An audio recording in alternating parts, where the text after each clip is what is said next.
Amen. J'aimerais juste citer un texte. Comme ça, on peut rester assis sur nos places. Pour ceux qui sont en train d'écrire, vous pouvez prendre Jean chapitre 17, verset 17.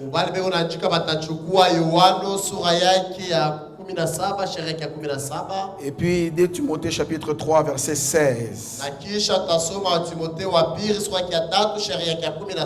Dans Jean chapitre 17, verset 17, la Bible dit: sanctifie-les par ta vérité. Ta parole est la vérité. J'aimerais dire à quelqu'un ou rappeler à quelqu'un ce matin que la parole de Dieu est une vérité absolue. Donc tout ce que tu vois ou tu lis dans la parole de Dieu, c'est la vérité. Si tu crois à cela, tu verras cela s'accomplir. Dans 2 Timothée 3, 16, la Bible dit: toute écriture, la parole de Dieu donc, est inspirée de Dieu pour 4 missions. Premièrement, pour enseigner. Deuxièmement, pour convaincre. Troisièmement, pour corriger. Et quatrièmement, pour instruire selon ou dans la justice. Alors le message d'aujourd'hui, à l'intérieur, nous allons trouver les enseignements. Nous allons trouver la correction, l'instruction. Alléluia. Amen. Je voudrais rester dans notre thème de l'année en terminant ma prestation de ce matin. Comme vous savez que cette année, c'est notre année du réveil.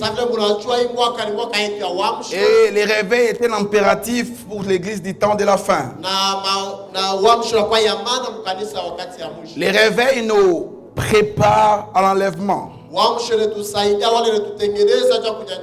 Beaucoup de gens ne veulent pas que nous puissions parler du réveil parce que certains disent: pourquoi Jésus va revenir pendant que moi je ne suis pas encore marié? Certains pensent que le réveil va empêcher que la bénédiction puisse arriver dans sa vie.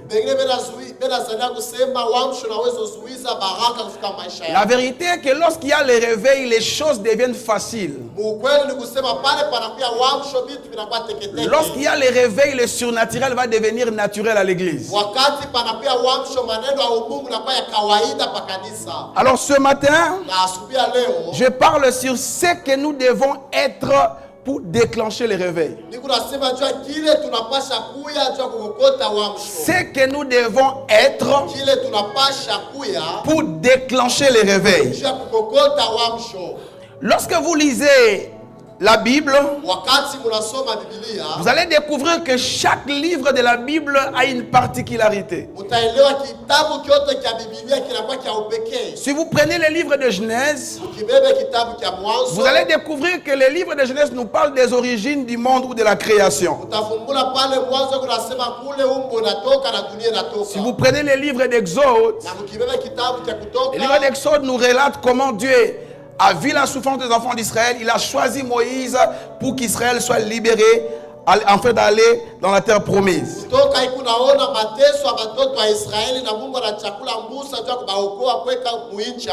Je saute Lévitique. Si vous prenez Nombre, là Moïse, comme un bon leader avant de partir, il fait le recensement du peuple qui était avec lui dans le désert. C'est par ces recensements qu'on a découvert que parmi les enfants d'Israël, il y avait aussi des ramassis, dont Caleb. Dans Deutéronome, Moïse fait la répétition de la loi. Parce que la génération d'un nombre qui avait murmuré contre Dieu devait être exterminée. Alors Moïse répète la loi à cette nouvelle génération qui n'avait pas connu le Seigneur.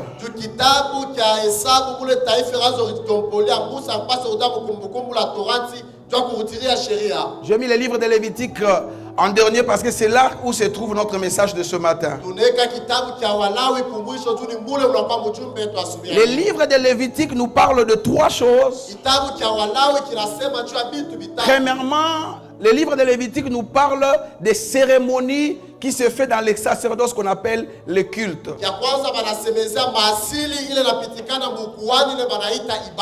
Les livres de Lévitique nous parlent du sacerdoce. Là, nous voyons comment est-ce que le fils d'Aaron qui était sacrificateur devait se comporter, comment est-ce qu'il devait s'habiller et faire le service.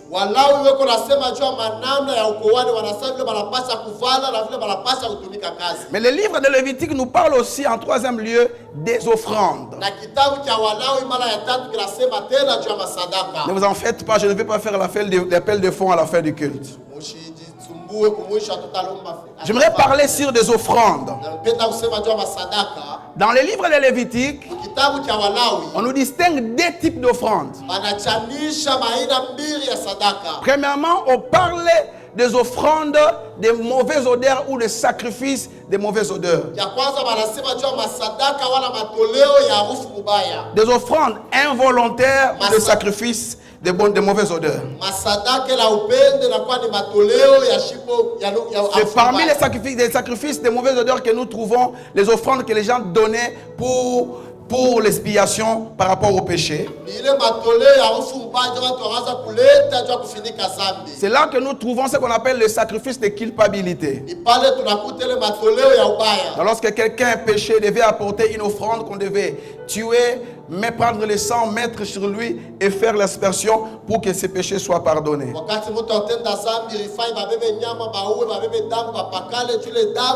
Dans le deuxième type d'offrande, on parle des offrandes volontaires ou de sacrifices de bonne odeur. Et parmi ce sacrifice, il y a des offrandes, c'est bizarre, Dieu classifie même les classes sociales dans la parole de Dieu. Ceux qui étaient de la très riches donnaient les holocaustes. Et c'est de la classe moyenne, pouvaient donner un agneau ou un chevreau. Et ceux qui étaient pauvres pouvaient donner les pigeons. Juste pour dire que tu dois donner, pas pour impressionner, donne en tenant compte de ton niveau actuel. Mais parmi ces offrandes, j'aimerais insister sur l'offrande que les plus riches donnaient. Les riches donnaient le bœuf qui coûtait très cher. C'est comme ça que vous allez voir.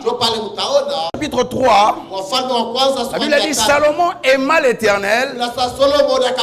Il monta sur une montagne pour faire un sacrifice. Il offrit 1000 bœufs. S'il faut les mettre dans notre monnaie actuelle, c'est à peu près $1 million. Mais ce qui est bizarre, c'est que lorsque Dieu donne ou catégorise les offrandes, pour les deux autres, c'est-à-dire pour les de la classe moyenne et des pauvres, les sacrificateurs avaient une part. C'est-à-dire une part était pour Dieu et une part était pour les sacrificateurs. Alléluia. Amen. Mais pour l'offrande qui coûte cher, Dieu a institué que cette offrande la plus chère devait être totalement consumée par le feu. C'est-à-dire que les holocaustes sont des offrandes qui devaient être totalement consumées par le feu. Seul Dieu avait droit de manger l'holocauste. Personne, aucun sacrificateur, aucun souverain sacrificateur n'avait droit de toucher à l'Holocauste. Ça appartenait à Dieu et à Dieu seul. Je suis libre, je suis à l'aise parce que je suis à ciel et lumière. Je peux dire certaines choses qui blessent. L'Holocauste est l'image de tout ce qui appartient à Dieu et à Dieu seul. J'aimerais aller trop dire, plus loin pour dire que l'Holocauste c'est une forme de dîme, parce que la dîme n'appartient pas au pasteur, la dîme c'est la part de Dieu.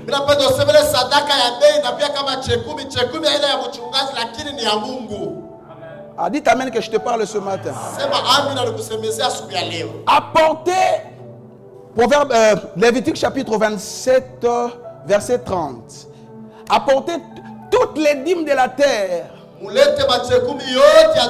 que ce soit du fruit de la terre, appartiennent à l'Éternel.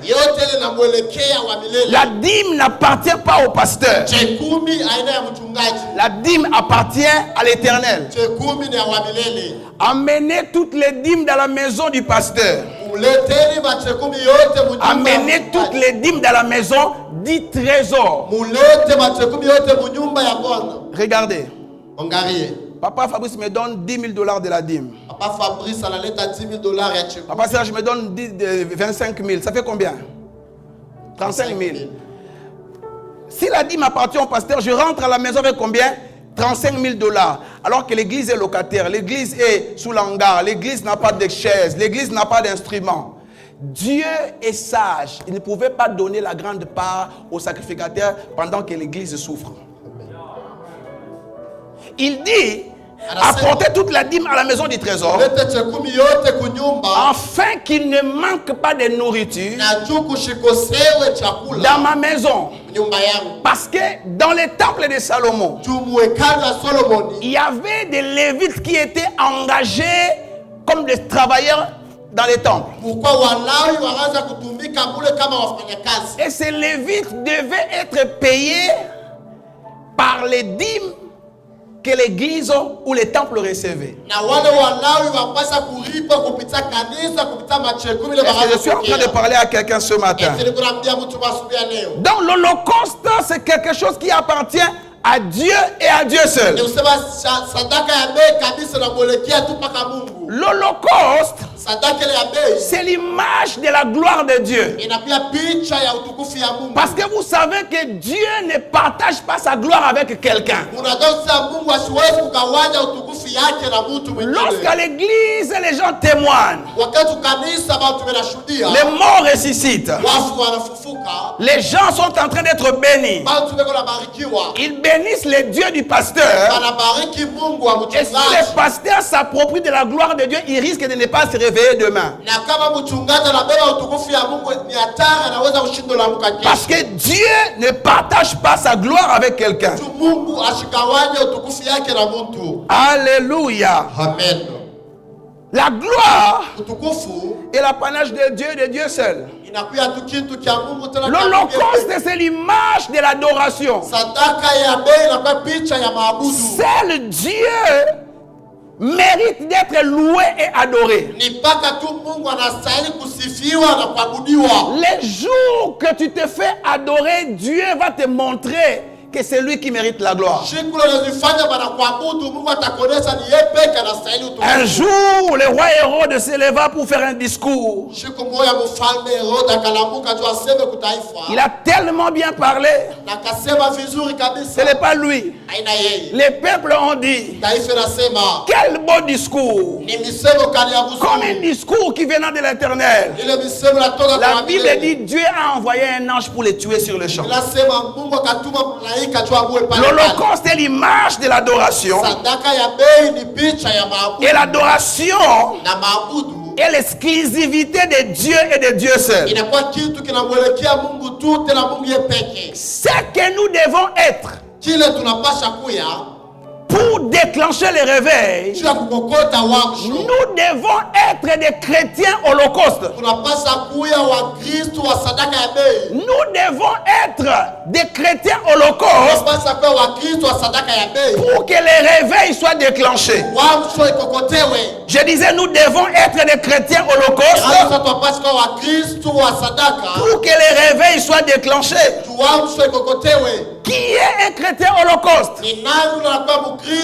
Un chrétien holocauste est un chrétien qui est consacré totalement à Dieu jusqu'à ce que la consécration devienne authentique. Les réveils ne seront pas déclenchés. Aujourd'hui, il n'y aura pas beaucoup d'amen. Mais nous allons quand même parler. Pour qu'il y ait le réveil, il faut que nous soyons des chrétiens holocaustes. Et un chrétien holocauste est un chrétien ou une chrétienne qui est totalement consacré à Dieu. Celui qui est consacré totalement est reconnu par deux choses.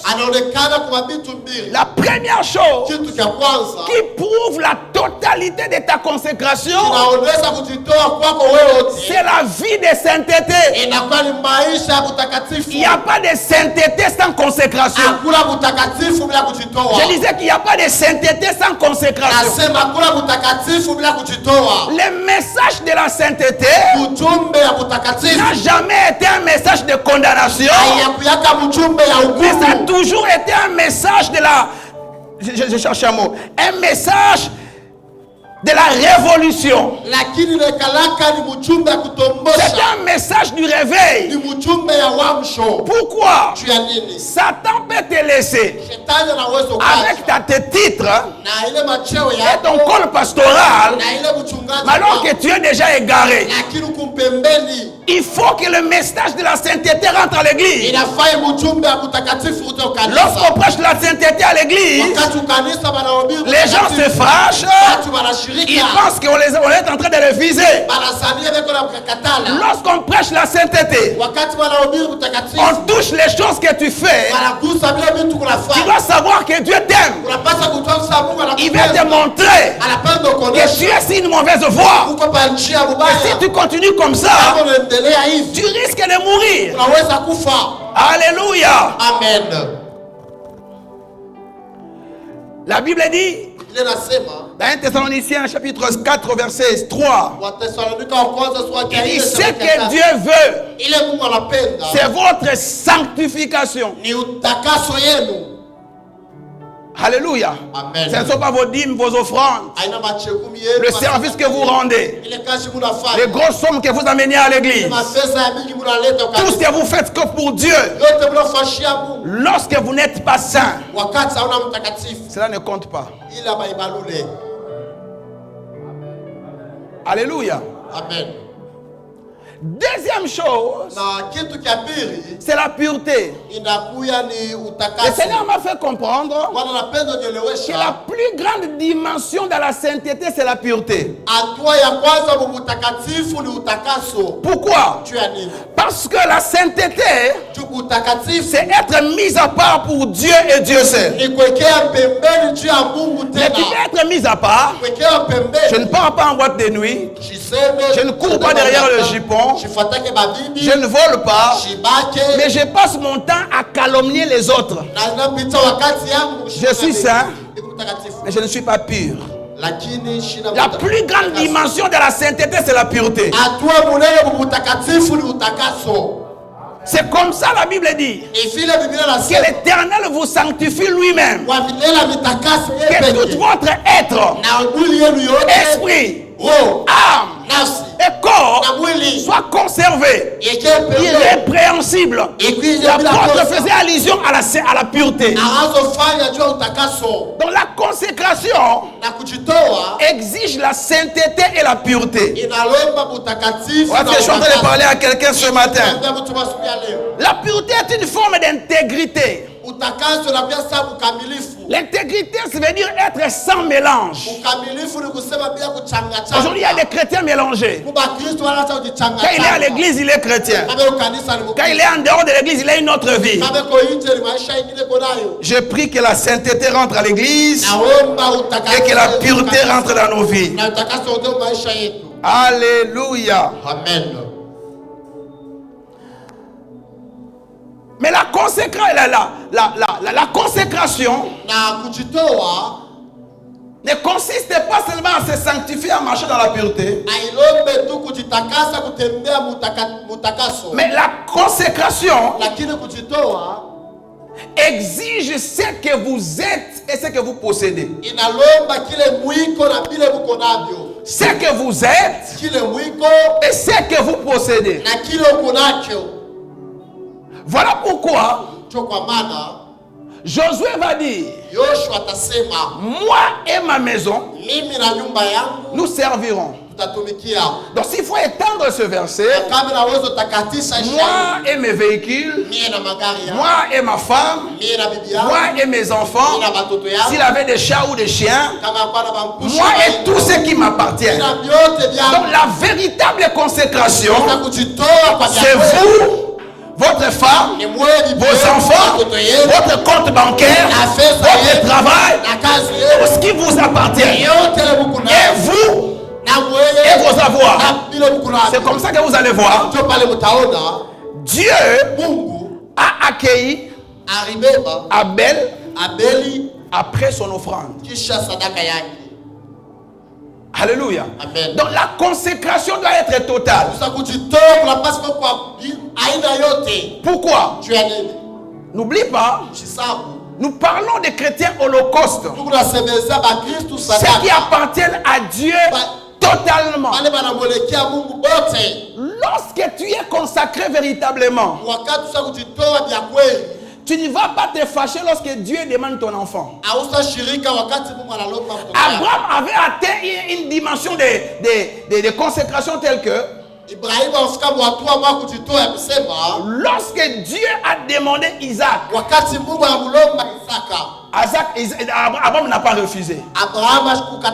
Le nom Isaac veut dire sourire. Donc, en d'autres termes, Dieu est en train de dire à Isaac, Abraham, donne-moi ce qui te fait sourire. Et vous savez qu'Abraham a attendu 25 ans après avant d'avoir Isaac. Nous devons être totalement consacrés. Nous disons que nous sommes consacrés, mais nous sommes incapables de répondre à certaines choses que Dieu demande. Alléluia. Amen. Un homme a acheté une Jeep à $10 000. Il vient à l'église pour donner un témoignage, afin que le pasteur puisse consacrer sa voiture. Pendant la louange, il dansait, il célébrait. Il était dans la joie. La voiture était garée là dehors. Dieu lui dit, mon fils, donne-moi ce véhicule aujourd'hui. Ce type-là a arrêté de prier, de danser. Il s'est assis. Dieu dit, c'est moi. Donne ce véhicule aujourd'hui. Il est sorti, il a démarré sa voiture, il est parti.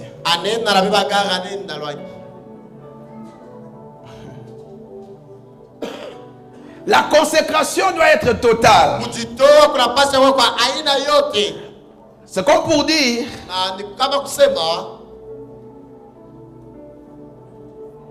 même les comptes bancaires que tu as ne t'appartiennent pas.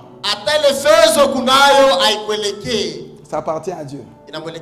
David dit quelque chose dans 1 Chronique chapitre 29 verset 14. Il dit, nous te donnons ce que nous avons reçu de tes mains. Alléluia. Amen. Pourquoi? Satan ne voudra pas que nous puissions nous consacrer totalement. Il travaille toujours avec comme stratégie de nous empêcher de servir Dieu totalement. Regardez. Il a donné aux enfants d'Israël 3 propositions pour les empêcher de se donner à Dieu totalement, de se donner à Dieu entièrement. Vous vous souviendrez lorsque Moïse est allé demander à Pharaon de laisser aller le peuple. Pharaon ne voulait pas. 9 plaies passées. Plus Dieu les frappait, plus il s'endurcissait.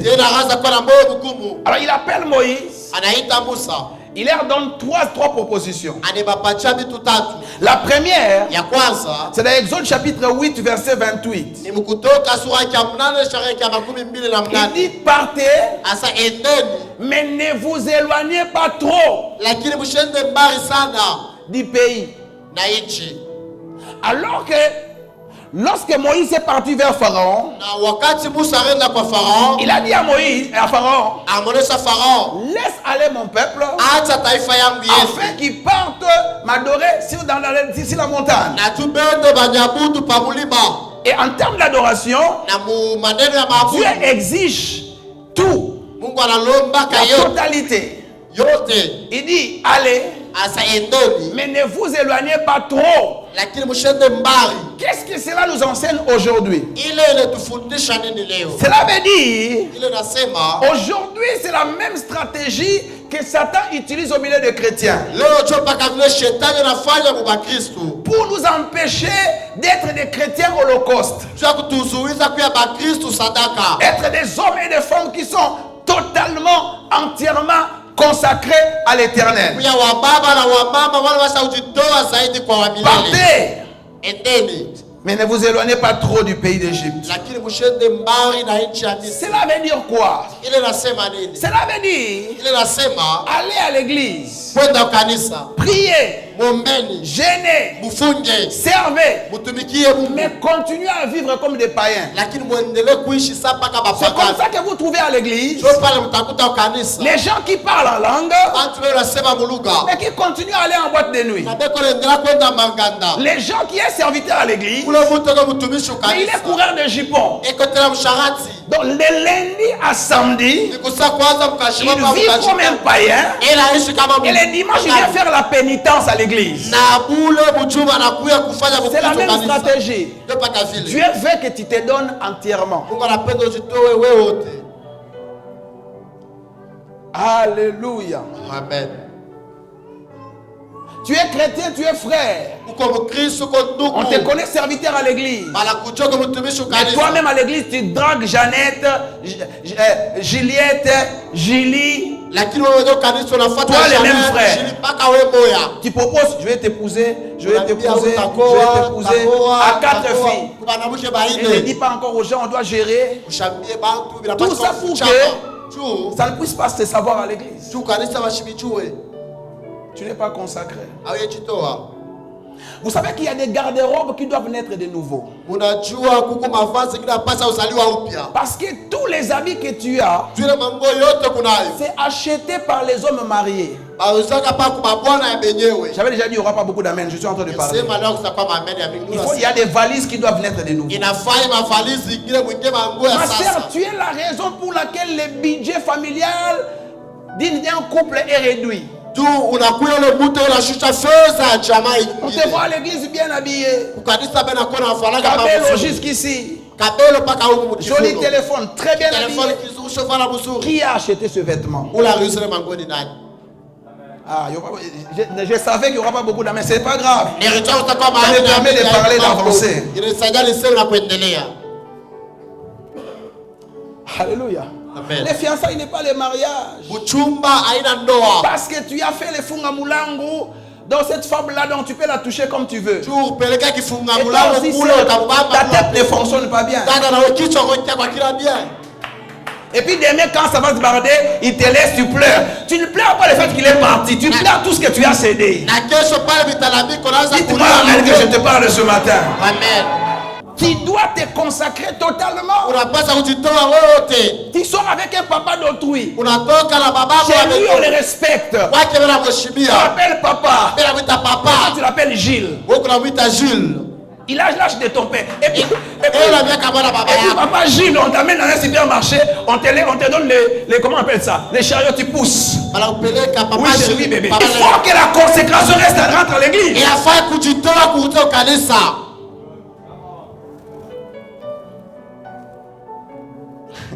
Mais quand tu assistes là où cette sœur est en train de parler en langue, tu dis ça c'est un ange ou comment? Allez, ne vous éloignez pas trop du pays. Frères et sœurs, les chrétiens charnels vont rater l'enlèvement. Il faut que ta consécration soit véritable. La dernière fois que ces frères-là vont t'amener dans un hôtel, accepte, quand vous allez là-bas, tu les déshabilles, tu prends ses habits, tu sors avec. On va voir comment il va sortir là-bas. Parce que je suis en train de parler à quelqu'un. Une sœur est en train de prier, Seigneur, donne-moi le mariage. Tu es spécialiste de faire ce que les mariés font. Ne prie pas, Dieu te considère déjà marié.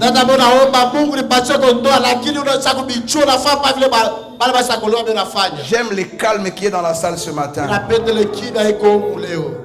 Allez! Mais ne vous éloignez pas trop du pays. Deuxième proposition. Il a dit partez, mais laissez femmes et enfants. Dieu aime la totalité. Les paroles leur proposent d'aller, mais de laisser les femmes et les enfants. Qu'est-ce que cela nous enseigne? Il dit que les papas vont à l'église, mais la femme et les enfants restent. Comme ce matin, beaucoup de parents sont ici. Beaucoup de papas sont là. Mais femmes et enfants sont restés à la maison. C'est une stratégie satanique. Dans Exode chapitre 12, verset 3, la Bible dit quelque chose. Il dit un agneau pour chaque famille. L'agneau qui est Jésus doit être mangé et par le père, et par la mère, et par les enfants. Un agneau pour chaque famille. Un agneau pour chaque maison. C'est-à-dire la même parole que papa tu écoutes, il faut que ta femme et tes enfants aussi l'écoutent. Je ne crois pas à ces couples où l'homme est musulman, la femme est kimbangiste. Les matins, chacun part à son église. Et le soir, ils se ressemblent. C'est un danger. Satan peut facilement vous détruire. Alléluia. Amen. Un agneau pour chaque maison. Ou peut-être que la femme va à l'église. L'homme reste à la maison parce qu'il a tellement travaillé pendant la semaine. Nous devons servir Dieu en couple, servir Dieu en famille. Si nous voulons être des chrétiens holocaustes. Troisième stratégie que Satan a donné, proposition qu'il a donnée aux enfants d'Israël pour les empêcher d'être des chrétiens totalement consacrés. Il dit partez et laissez vos bœufs et vos brebis.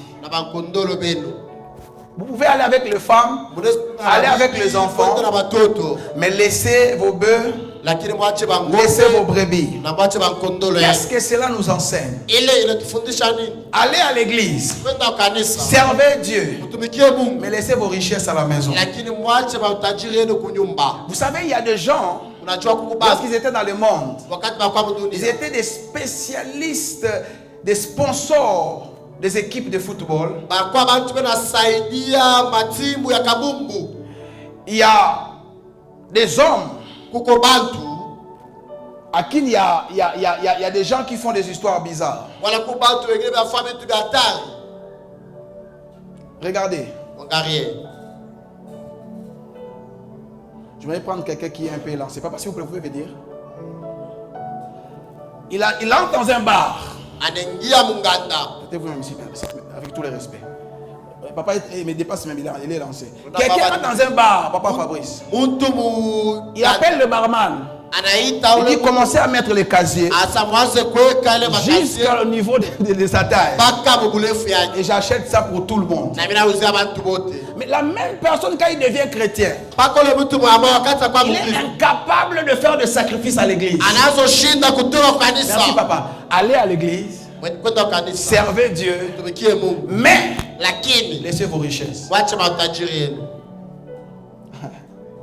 Il y a des gens qui ont sponsorisé des copines. Bijoux, Kabelo, et tout encore. Sangita, Kangadadi, tout ce que vous voulez. Mais à la fin, la fille la déçoit. Frères et sœurs, nous devons servir Dieu. Même avec nos richesses. La consécration c'est total. Frère, lorsque donner à Dieu devient un plaisir, tu seras qualifié parmi les gens qui doivent nager dans les richesses de Dieu.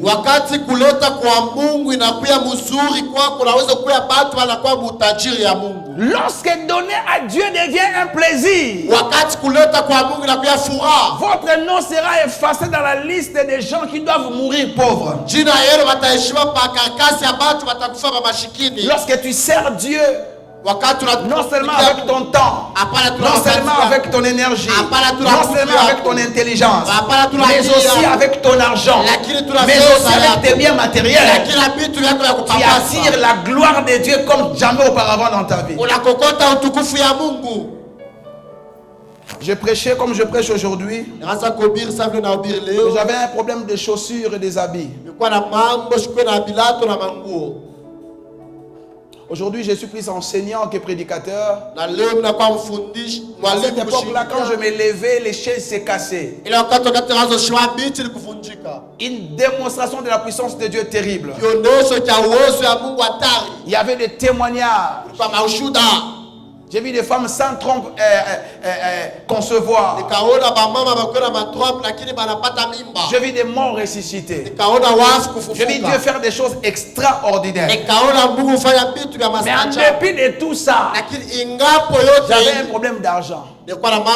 Pourquoi? Lorsque tu pries, tu gênes, tu lis la parole, tu auras l'onction.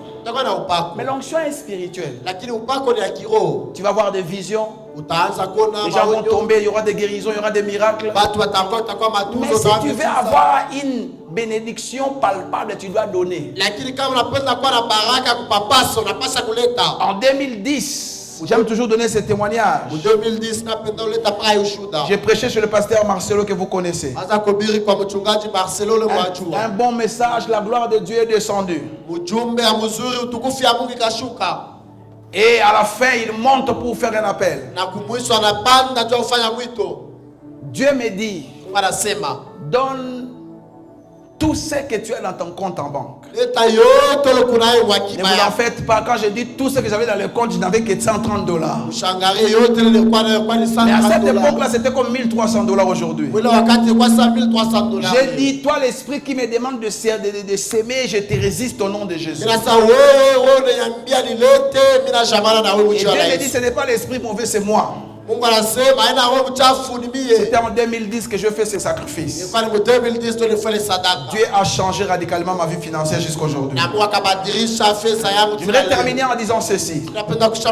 Ce que tu as entre tes mains détermine ce que tu auras dans le futur. Ce que tu as entre tes mains détermine ce que tu auras dans le futur. Je finis, que Dieu vous bénisse.